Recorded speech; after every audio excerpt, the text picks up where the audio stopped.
Good evening students. आज का हमारा टॉपिक है विद्युत द्विध्रुव के कारण एक समान विद्युत क्षेत्र में स्थितिज ऊर्जा की गणना। ठीक है, तो यहाँ पर सबसे इंपॉर्टेंट चीज क्या है अभी यहाँ पे आपके लिए, एक समान विद्युत क्षेत्र। देखो जितने भी क्वेश्चन बनेंगे ना स्थितिज ऊर्जा के विद्युत द्विध्रुव की वजह से, ठीक है ना, वो सब एक समान विद्युत क्षेत्र में आपसे पूछेगा। असमान विद्युत क्षेत्र में आपसे कोई भी क्वेश्चन नहीं पूछेगा। क्यों? क्योंकि इसकी कैलकुलेशन बहुत ज्यादा टफ हो जाती है, इंटीग्रेशन बहुत ज्यादा लेंथी हो जाता है। ठीक है, तो हमें सिंपल कॉन्सेप्ट को समझना है और इसको एग्जाम में किस तरीके से यूज देना वो आपको अच्छे से आना चाहिए। ठीक है, और ये मान के चलो कि इसमें से क्वेश्चंस बोर्ड में या फिर एग्जाम में, कॉम्पिटिटिव एग्जाम में पूछे जाते ही जाते हैं। ठीक है ना, एक क्वेश्चन इसका जनरली बन ही जाता है। ठीक है, तो इसमें इंपॉर्टेंट चीज है कि इसमें छोटा सा कंफ्यूजन है, उस कंफ्यूजन को आपको दूर रखना है। ठीक है ना, उस कंफ्यूजन को आपको किसी भी तरीके से दूर करने की कोशिश करनी है, इसलिए इस लेक्चर को थोड़ा ध्यान से आपको समझने की जरूरत है। ठीक है, तो सबसे पहले हम बात करते हैं किसकी, यहाँ पर विद्युत द्विध्रुव की। किसकी बात करते हैं हम यहाँ पर? विद्युत द्विध्रुव की। तो विद्युत द्विध्रुव तो आपको पता है क्या चीज है। ठीक है, विद्युत द्विध्रुव में क्या होता है, दो आवेश होते हैं, माइनस क्यू एक आवेश मान लिया, प्लस क्यू एक आवेश मान लिया। इन दोनों के बीच की दूरी होती है d, लेकिन हम कैलकुलेशन के लिए क्या लेके चलते हैं, d यहाँ पर है और b यहाँ पर, तो टोटल डिस्टेंस क्या लेके चलते हैं हम यहाँ पर 2d लेके चलते हैं। कितनी लेके चलते हैं? 2d लेके चलते हैं। ठीक है, ये कॉन्सेप्ट आपको पता है। अच्छा, और क्या पढ़ा हमने विद्युत द्विध्रुव में? विद्युत द्विध्रुव में हमने पढ़ा था कि यदि विद्युत द्विध्रुव को एक समान विद्युत क्षेत्र में रख दिया जाए तो उसका एफ नेट कितना निकल के आता है? 0। ये सारी चैप्टर फर्स्ट की कहानी है, हमें सारी कहानी आती है, इसलिए ना इस पर हम ज्यादा चर्चा नहीं करेंगे। एक समान, ध्यान रखना, एक समान विद्युत क्षेत्र में द्विध्रुव पर लगने वाला कुल बल आघूर्ण कितना होता है, कुल बल कितना होता है, परिणामी बल 0, और बल आघूर्ण कितना होता है, टॉ वेक्टर। इसका फॉर्मूला क्या निकल के आता है? P vector cross P vector, जिसको हम बाद में क्या बोलते थे, पी की साइन थीटा। और ये कोई नई बात नहीं है। ए वेक्टर क्रॉस बी वेक्टर, आपको पता क्या होता है, ए बी साइन थीटा, तो हमने इसको लिख दिया पी की साइन थीटा। तो ये दो कॉन्सेप्ट तो आपको बिल्कुल अच्छे से क्लियर है ना, इनमें तो कोई प्रॉब्लम है नहीं आपको। ठीक है, इन कॉन्सेप्ट्स को हम यहाँ पर यूज लेंगे सीधा डायरेक्टली, इनका कोई डेरिवेशन नहीं करेंगे। इनका डेरिवेशन हम फर्स्ट चैप्टर में कर चुके हैं, आपको केवल इन फॉर्मूलों को डायरेक्टली यूज लेना है, बात समझ में? ठीक है, अब सारी कहानी हमें किसमें पढ़नी है, एक समान विद्युत क्षेत्र में पढ़नी है। तो मैंने क्या करा, सबसे पहले इस टॉपिक को स्टार्ट करने के लिए एक समान विद्युत क्षेत्र बनाया। एक समान विद्युत क्षेत्र में बनाने का मतलब क्या होता है, इसका प्रदर्शन कैसे होता है, समांतर रेखाएं खींच दो, समान दूरी पर खींच दो। ठीक है, तो ये क्या बन जाएंगी, एक समान विद्युत क्षेत्र बना लेंगी, है ना। बताया था ना, parallel electric field lines which is equispaced between them. ठीक है ना, तो ये जो प्रोसेस बनती है, ये जो आपका डायग्राम बनता है, वो किसका होता है, एक समान विद्युत क्षेत्र का। समझ में आने बात। अब हमारा काम क्या है, इस एक समान विद्युत क्षेत्र में हमें एक आवेश को रखना है, और वो आवेश क्या रख, एक विद्युत द्विध्रुव को रखना है, और वो विद्युत द्विध्रुव हमने इस तरीके से यहाँ पे शो कर दिया। माना कि ये इस विद्युत द्विध्रुव का क्या हो गया, सेंटर हो गया, और इस डिस्टेंस को मैंने d मान लिया, और इस डिस्टेंस को भी मैंने क्या मान लिया, d मान लिया। क्या आपको ये कहानी समझ आई? ठीक है, अब हमें निकालना क्या है, स्थितिज ऊर्जा। दूसरा पॉइंट इसमें समझने की क्या है, स्थितिज ऊर्जा। ठीक है, अब इस चैप्टर का मुख्य जो उद्देश्य है वो स्थितिज ऊर्जा ही तो पढ़ना है, विभव पढ़ना है या फिर स्थितिज ऊर्जा पढ़ना है। आपको सबसे पहले लेक्चर में कुछ पॉइंट्स बताए थे मैंने, उन पॉइंट्स को थोड़ा सा रिवाइज करते हैं यहाँ पे। पहला पॉइंट क्या है, एक सिंगल आवेश की, सिंगल चार्ज की, कोई एक सिंगल चार्ज है, ठीक है, सिंगल चार्ज के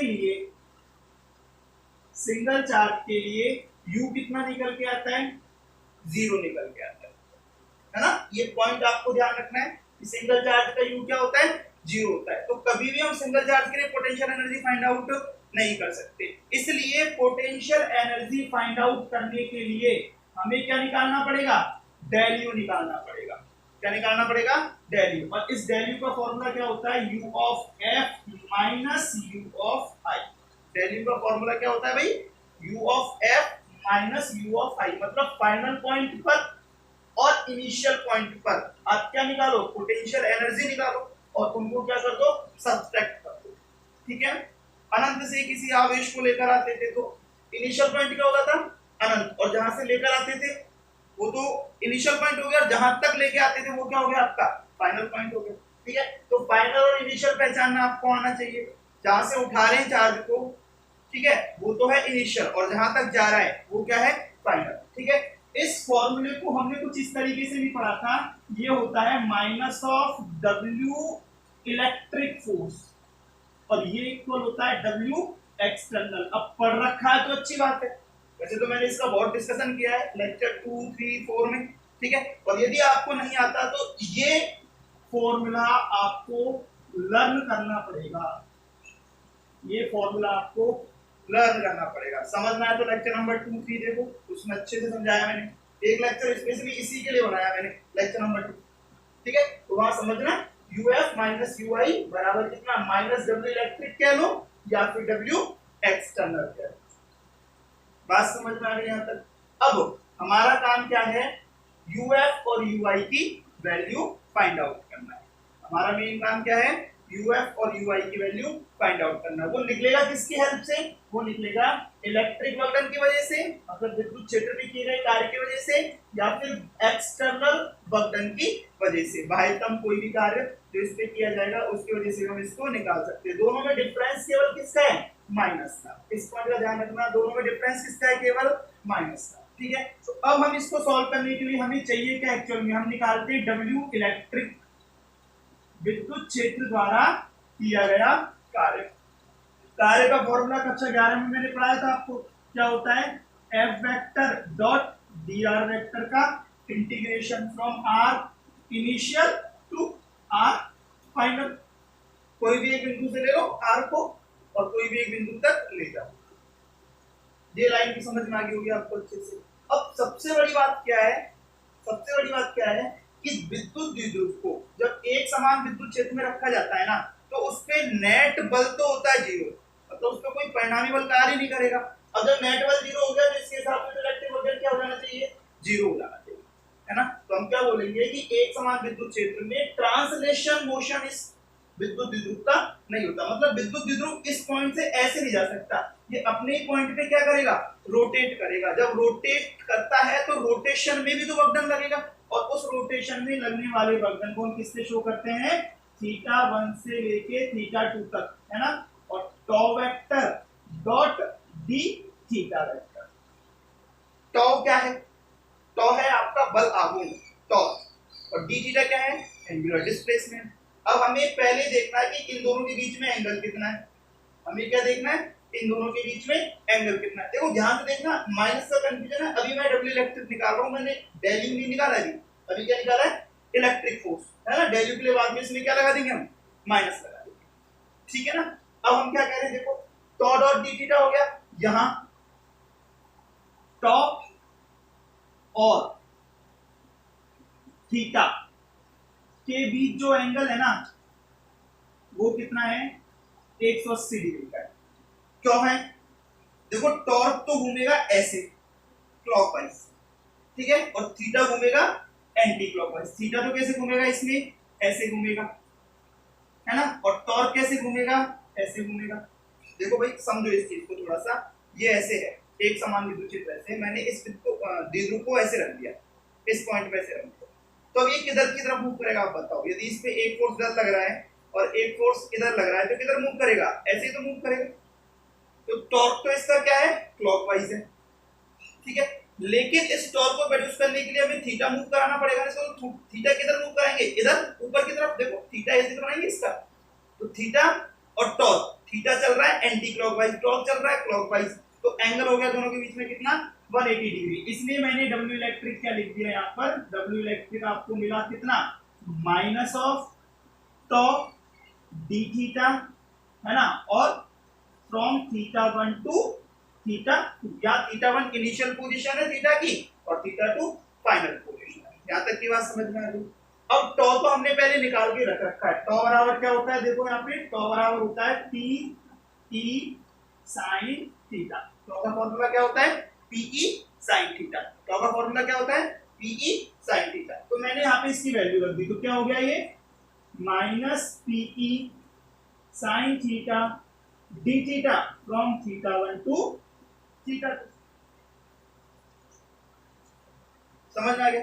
अब इसको सॉल्व करना है, इंटीग्रेशन करना है इसका, तो माइनस पीई को तो मैंने निकाल लिया बाहर, और साइन थीटा का इंटीग्रेशन होता है माइनस कॉस थीटा, कहां से कहां तक, थीटा 1 से लेके थीटा 2 तक। अब इसको सॉल्व करेंगे तो माइनस माइनस तो कर दिया plus, P cos theta 2 minus cos theta 1, ये किसका फॉर्मूला निकल के आया, इलेक्ट्रिक वर्क डन का। किसका फॉर्मूला निकल के आया, इलेक्ट्रिक वर्क डन। ये फॉर्मूला आपको यहाँ पे लर्न नहीं करना है, लेकिन ये डेरिवेशन है इलेक्ट्रिक वर्क डन का, ठीक है। अब मान लो मेरे को स्थितिज ऊर्जा चाहिए, तो मैं क्या करूं भाई, डेल यू निकालू, और डेल यू को क्या लिख दूं, minus of W electric work done. ये किसके इक्वल हो जाएगा, पीई, माइनस लगा दो ना, माइनस के लिए मैंने इसमें माइनस कॉमन ले लिया, क्या हो गया, cos theta 1 minus cos theta. ये फॉर्मूला पोटेंशियल एनर्जी का आपके सिलेबस में गिवन है, ठीक है।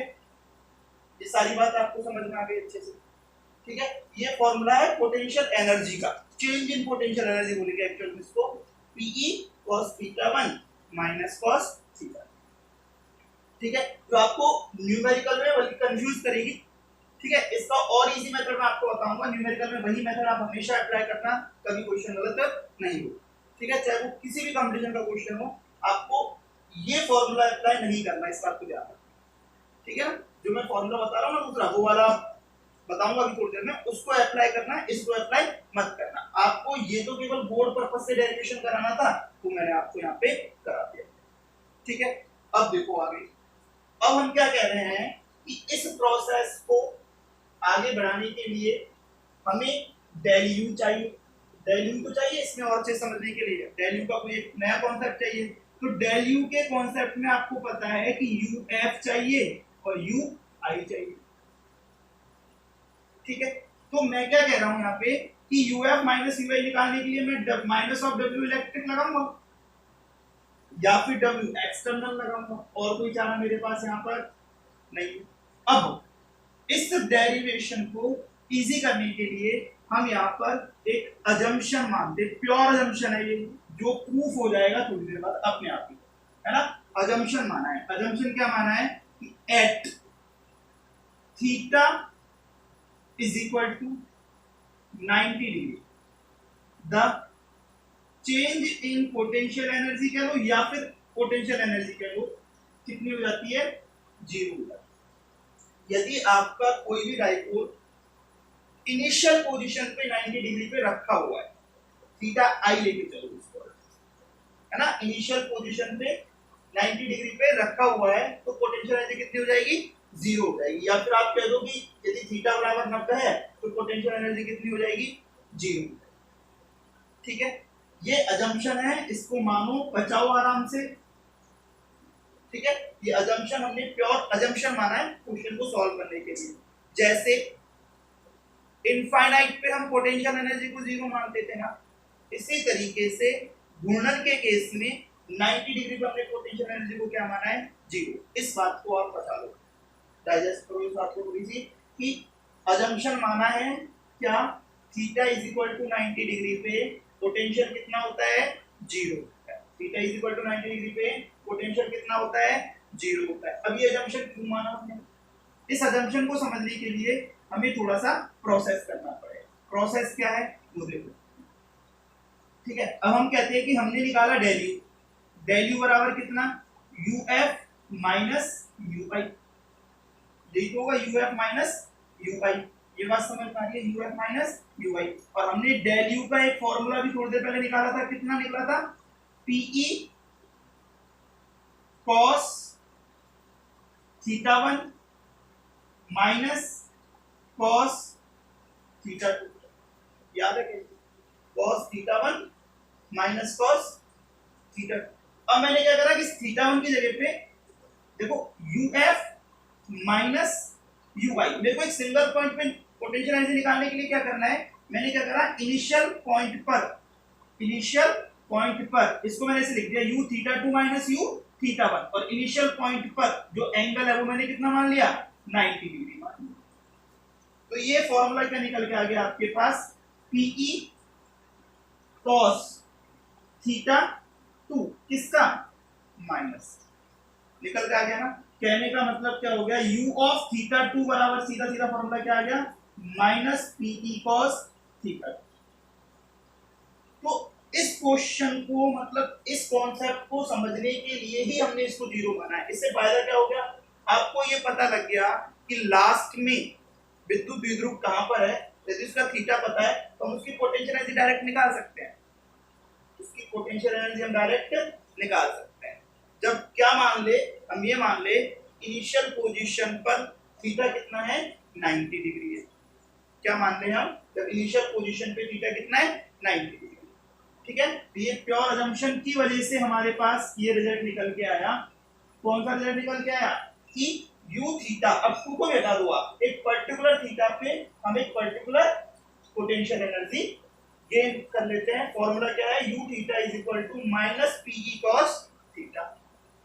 ठीक है, माइनस पीई कॉस थीटा, है ना, समझ में आई ना बात। तो आपको एक तो फॉर्मूला ये लर्न करना है और एक फॉर्मूला ये वाला लर्न करना है। u theta is equal to कितना होता है, माइनस पीई कॉस थीटा।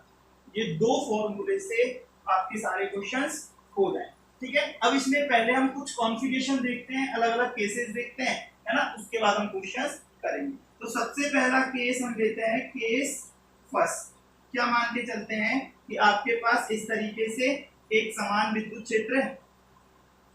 आपने स्टार्टिंग में एक इलेक्ट्रिक डाइपोल को, विद्युत द्विध्रुव को इस तरीके से 90 डिग्री पे रखा हुआ है।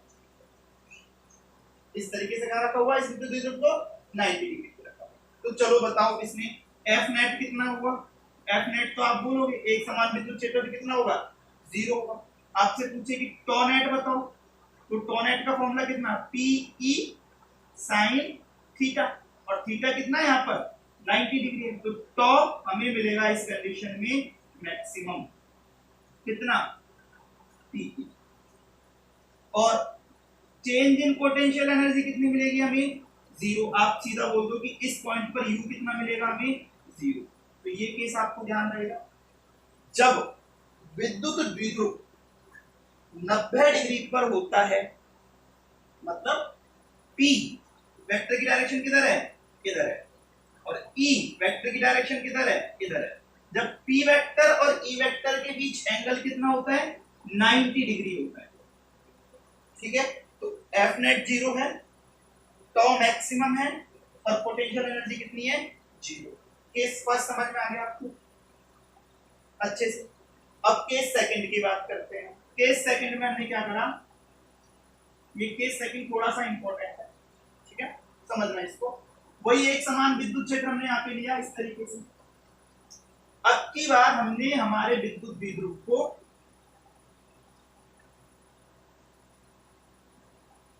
इस तरीके से रख दिया। इसका मतलब इसका पी वेक्टर किधर दिख रहा है आपको, इधर दिख रहा है। ई वेक्टर किधर दिख रहा है, इधर दिख रहा है। तो मतलब दोनों के बीच में एंगल कितना है, 0 डिग्री। तो जब एंगल 0 डिग्री है तो बताओ एफ नेट कितना हुआ, एफ नेट आपका भी 0 हुआ। एफ नेट तो हमेशा 0 होता है एक समान विद्युत क्षेत्र में। टॉ नेट कितना हुआ, तो टॉ नेट के लिए क्या लिखोगे आप, पी ई साइन 0 डिग्री। इसकी वैल्यू भी कितनी आई, 0 आई। इसकी वैल्यू भी कितनी आई, 0 आई। और u कितना हुआ, u हुआ कितना, माइनस पीई कॉस 0 डिग्री। तो वैल्यू कितनी है इसकी, माइनस पीई। ठीक है, ये आपका u निकल गया। तो केस नंबर 2 में क्या हुआ, जब हम विद्युत द्विध्रुव को स्टार्टिंग में 0 डिग्री पे रखते हैं, ठीक है, तो उस कंडीशन में एफ नेट 0 होता है, टॉ नेट 0 होता है, और u मिनिमम होता है। अब देखो किसी भी विद्युत द्विध्रुव में एफ नेट, या फिर किसी भी सिस्टम में बोल दो एफ नेट और टॉ नेट 0 है, इसका मतलब है कि वो सिस्टम तो इक्विलिब्रियम कंडीशन में, साम्य अवस्था में है। भाई उस पर कोई फोर्स ही नहीं लग रहा, या फिर लगने वाला नेट बल या बलागुण 0 है, तो उस पे कोई फोर्स नहीं है, नेट फोर्स 0 है, या नेट टॉर्क 0 है, बलागुण 0 है। तो हम ऐसा बोल सकते हैं ना कि ये कौन सी कंडीशन में, इक्विलिब्रियम कंडीशन में, साम्य अवस्था में। अब हमारे पास दो तरह की साम्य अवस्था होती है, एक तो स्थायी साम्यावस्था होती है और एक अस्थायी साम्यावस्था होती है, जिसमें स्टूडेंट्स को बड़ा कंफ्यूजन होता है। एक बार समझ लो स्थायी साम्यावस्था तो क्या है और अस्थायी साम्यावस्था क्या है। ठीक है, स्थायी साम्यावस्था तो क्या होती है और अस्थायी साम्यावस्था क्या होती है। तो स्थायी साम्यावस्था का मतलब क्या हुआ कि यदि हम उस पॉइंट पर थोड़ा बहुत फोर्स भी लगाएं ना तो वापस से वो अपनी प्रारंभिक अवस्था में आ जाए, उसको बोलते हैं हम स्थायी साम्यावस्था। ठीक है, और अस्थायी साम्यावस्था क्या होती है कि यदि हम फोर्स लगाएं ना उस पर थोड़ा सा, ठीक है, तो वो अपनी पोजीशन को तुरंत चेंज कर देता है। आप इसको ऐसे समझो, मान लो यहाँ पे एक सर्किल है, इस सर्किल पे बॉल रखी हुई है, ठीक है, और एक सर्किल ये है, इस सर्किल पे बॉल रखी हुई है, दो सर्किल देते हैं, दो बॉल दिख रही है। अब क्या है, ये भी रुका हुआ है, इस पे भी नेट फोर्स 0 है और इस पे भी नेट फोर्स 0। नेट फोर्स 0 क्यों कहा मैंने, क्योंकि दोनों ही रुके हुए, इस कंडीशन में भी रुका हुआ और इस कंडीशन में रुका हुआ। अब आप मेरे को बताओ कि इन दोनों में पोटेंशियल एनर्जी कम किसकी और ज्यादा किसकी। आप कहोगे इसकी पोटेंशियल एनर्जी 0 है और इसकी पोटेंशियल एनर्जी ज्यादा है, क्योंकि mgh कुछ हाइट पे आ गया है। ठीक है, इसकी पोटेंशियल एनर्जी ज्यादा है, इसकी पोटेंशियल एनर्जी कम है। अब आप मेरे को बताओ कि इसमें मोर स्टेबल कौन है। यदि मैं इसको थोड़ा सा खींच के छोड़ता हूं तो ये वापस से यहीं आ जाएगा, और इसको यदि मैं थोड़ा सा खींच के छोड़ता हूं तो ये कहां आएगा, यहां जाएगा। कहने का मतलब क्या हुआ कि ये तो स्थायी साम्यावस्था हो गई, इसने अपनी पोजीशन चेंज नहीं की है, लेकिन इसने अपनी पोजीशन चेंज कर लिया, ये हो गई अस्थायी साम्यावस्था।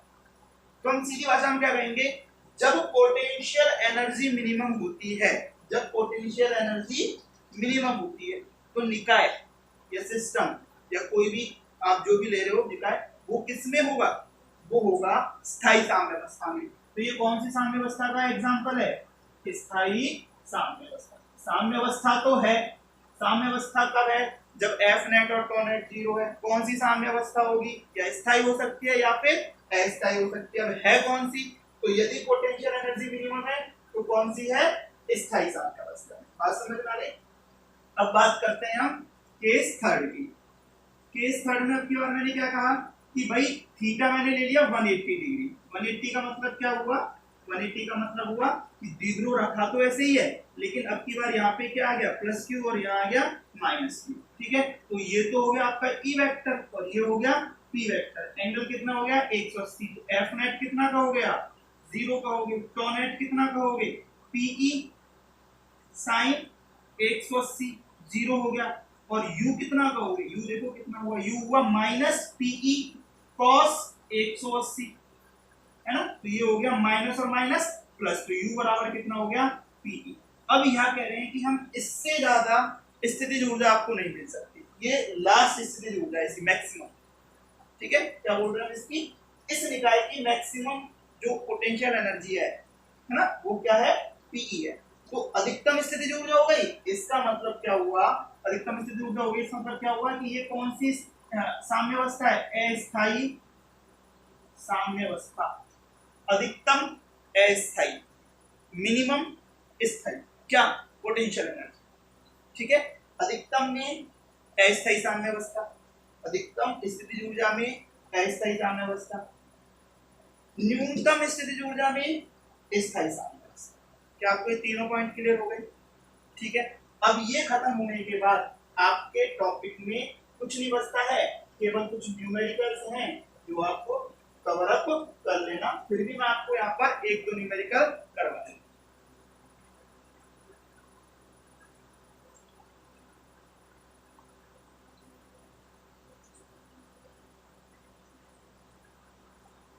तो देखो न्यूमेरिकल नंबर फर्स्ट देखो, क्वेश्चन नंबर फर्स्ट देखो। ठीक है, आपसे क्या कहा गया है स्टार्टिंग में, आपसे ये कहा गया है स्टार्टिंग में कि भाई ध्यान से सुनना कि एक विद्युत द्विध्रुव है जो शुरुआत में 0 डिग्री पे रखा है, मान लो कैसे रखा हुआ है 0 डिग्री। ऐसा बोल सकता है कि स्थायी साम्यावस्था में रखा हुआ है, क्या रखा हुआ है, स्थायी साम्यावस्था में। ठीक है, अब आपसे पूछा कि इस विद्युत द्विध्रुव को, कौन से विद्युत द्विध्रुव को, जो कि स्थायी साम्यावस्था में रखा हुआ है, इस विद्युत द्विध्रुव को अस्थायी साम्यावस्था में, कहां पर, अस्थायी साम्यावस्था में ले जाने के लिए विद्युत बल द्वारा किया गया कार्य कितना होगा। समझ में आया क्वेश्चन। एक विद्युत द्विध्रुव रखा हुआ है माइनस क्यू से प्लस क्यू, स्थायी साम्यावस्था में रखा हुआ है। क्या कहा कि इस विद्युत द्विध्रुव को स्थायी साम्यावस्था से अस्थायी साम्यावस्था तक ले जाने में कितना कार्य करना पड़ा? किसके द्वारा कार्य? दो तरीके से कार्य पूछ सकता है, विद्युत बल द्वारा किया गया कार्य बता दो, या फिर एक्सटर्नल वक्र बता दो, या फिर डेल यू बता दो। अब आपको इतना तो समझ में आ गया होगा, डेल यू निकाल लिया मतलब एक्सटर्नल वक्र निकाल लिया, और इसका माइनस कर दिया मतलब इलेक्ट्रिकल वक्र निकाल लिया। सबसे पहले आपको एक सिंपल फॉर्मूला लिखना है, u ऑफ थीटा बराबर क्या? Minus PE cos theta. समझ में आया? अब हम पहले निकाल लेते हैं work done by external agent या फिर डेल यू, सीधी सी भाषा में। तो क्या हो गया? u of theta 2 minus u of theta 1। देखो बड़े आसानी से समझ में आएगा, फाइनल माइनस इनिशियल। अच्छा, u ऑफ थीटा 2 क्या होगा? ये होगा माइनस पीई कॉस थीटा 2, और माइनस ये है और माइनस और आएगा, माइनस माइनस क्या हो जाएगा? Plus PE cos theta 1। समझ में आया? ठीक है। अच्छा, अब इसको आगे सॉल्व करो। तो पीई माइनस का कॉस 180, कॉस कितना लगेगा?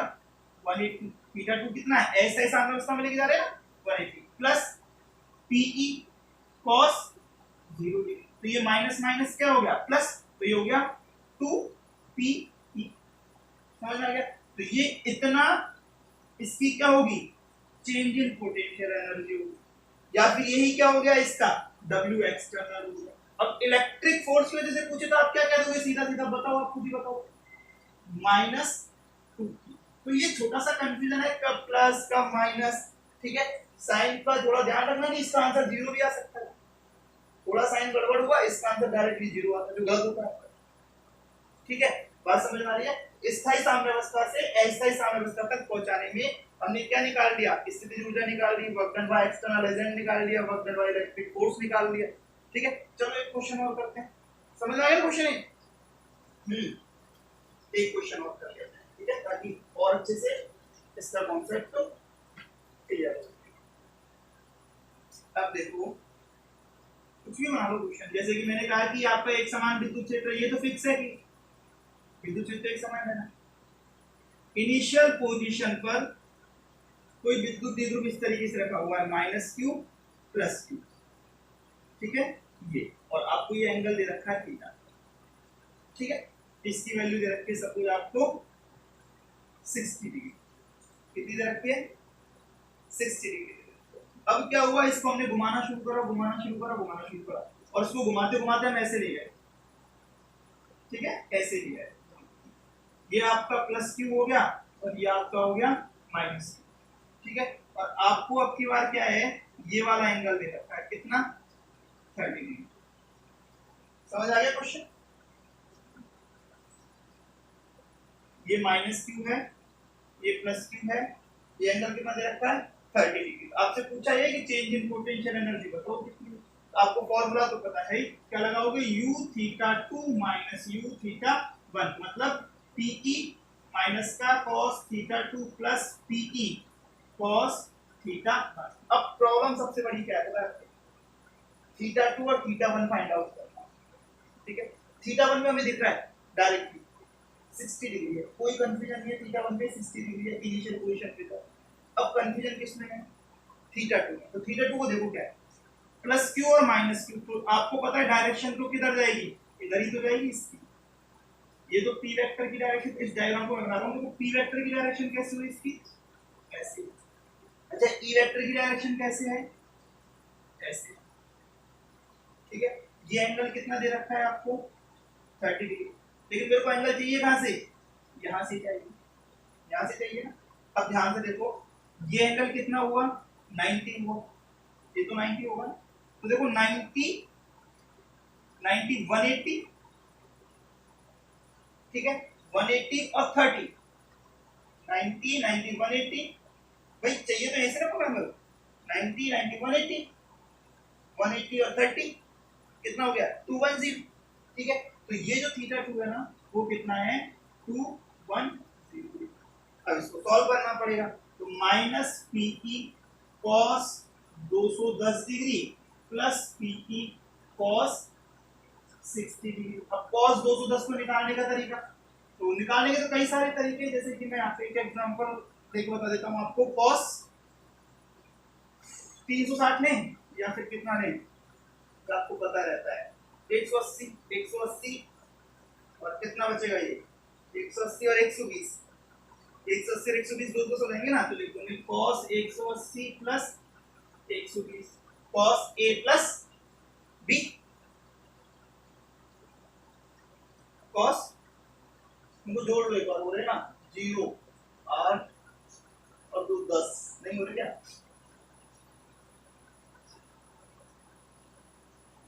कितना हो रहा है ये 120 तो नहीं होगा, छोड़ दो, ये नहीं आएगा 120 तो नहीं होगा ना ये। इसको ले लो आप इस पे